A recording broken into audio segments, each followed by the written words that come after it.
મિત્રો, આ ગુજ્જુભાઈ ગિરીશ કુમાર રોજ તમારી સાથે નવી નવી વાતો કરે છે. એમાં મારા કુટુંબનો ફાળો તો છે જ, પણ મારી સોસાયટીનો પણ એટલો જ ફાળો છે. ગઈકાલે ભારે થઈ. અડધી રાત્રે અમારી સોસાયટીનું કૂતરું ખૂબ ભસ્યું. બધા ફ્લેટવાળા ભેગા થઈ ગયા અને અમારી સોસાયટીના સેક્રેટરી શિવકુમાર સુથારે અડધી રાત્રે ભાષણ ઠોક્યું. આજકાલ આતંકવાદીઓ સોસાયટી પકડે છે. કૂતરું ભસે એટલે સમજી જવું કે સોસાયટીમાં બોમ્બ છે. આમે આપણી સોસાયટી હિટ લિસ્ટમાં છે.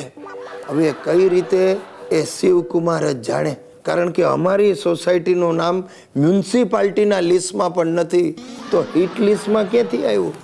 શું છે, અમારી સોસાયટી ગેરકાયદે છે એવું છાપામાં આવી ગયું છે. મૂળે ગોચર જમીન એટલે સરકારે ગાયોના ચારા માટે ફાળવેલી આ જમીન, એમાં કડિયામાંથી બિલ્ડર બનેલા આખલાઓએ બિલ્ડિંગો બાંધ્યા અને અમારા જેવા જનાવરોને વેચી દીધા. આ ટૂંકમાં અમારી સોસાયટીનો ઇતિહાસ. હવે આવી છાપે ચડેલી સોસાયટી હિટ લિસ્ટમાં આવી છે એવું અડધી રાત્રે સેક્રેટરી સુથારે જાહેર કર્યું અને 5 પોચકાઓને તો ત્યાં જ લૂઝ મોશન થઈ ગયા. 2-4 ડોસીઓને તાળીઓ તાવ ચડી ગયો. મારા બાપુજીએ મારો હાથ ખેંચ્યો. ગિરિયા, જ્યાં ત્યાં જતો નહીં, સાચવીને રહેજે. દાદાજીએ વળી હાથ ખેંચ્યો. ગિરિયા, અજાણીને અડતો નહીં. મેં કહ્યું, દાદાજી અજાણીને નહીં, અજાણી વસ્તુને બોલો. આમાં સુસલી મને મારી નાખશે.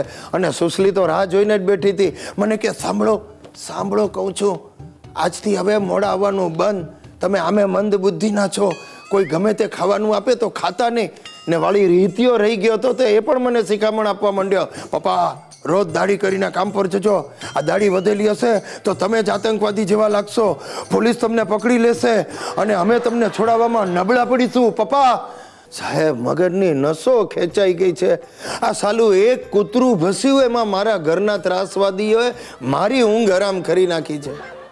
મિત્રો, હું રોજ રાત્રે સૂતા પહેલા ને સવારે ઉઠીને ભગવાનને એક જ પ્રાર્થના કરું છું કે મને દાક્તરોથી દૂર રાખજે અને દાક્તરોને મારાથી દૂર રાખજે.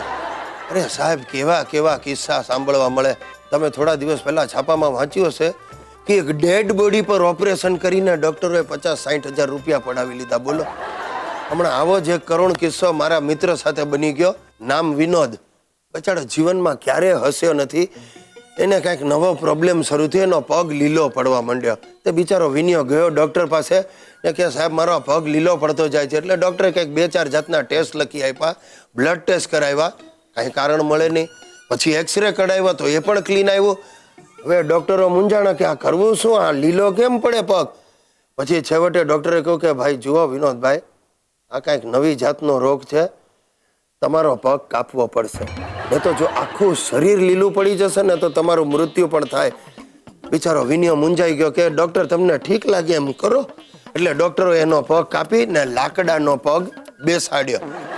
હવે થોડા દિવસ થયા ને વિનિયાનો લાકડાનો પગ લીલો પડવા માંડ્યો. એ પાછો દોડ્યો ડૉક્ટર પાસે અને ડૉક્ટરો બધા મૂંઝાઈ ગયા. 5-6 સ્પેશિયાલિસ્ટ ડૉક્ટરોની પેનલ બેઠી કે આનો પગ લીલો પડે છે કેમ. હવે એટલામાં આ સમાચાર મારી પાસે આવ્યા હતા. હું વિનિયાની ખબર કાઢવા દોડ્યો. મેં જઈને જોયું, મને કે હા, પગ લીલો પડતો જાય છે. મેં કહું ભાઈ ઉભા રહે, તું મને ડૉક્ટર સાથે વાત કરવા દે.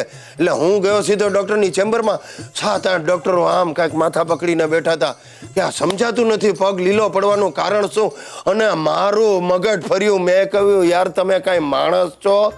આ વિનિયાનો પગ લીલો જ પડે ને, એ હંમેશા લીલા કલરની લુંગી પહેરે છે, એનો કલર ઉતરે છે.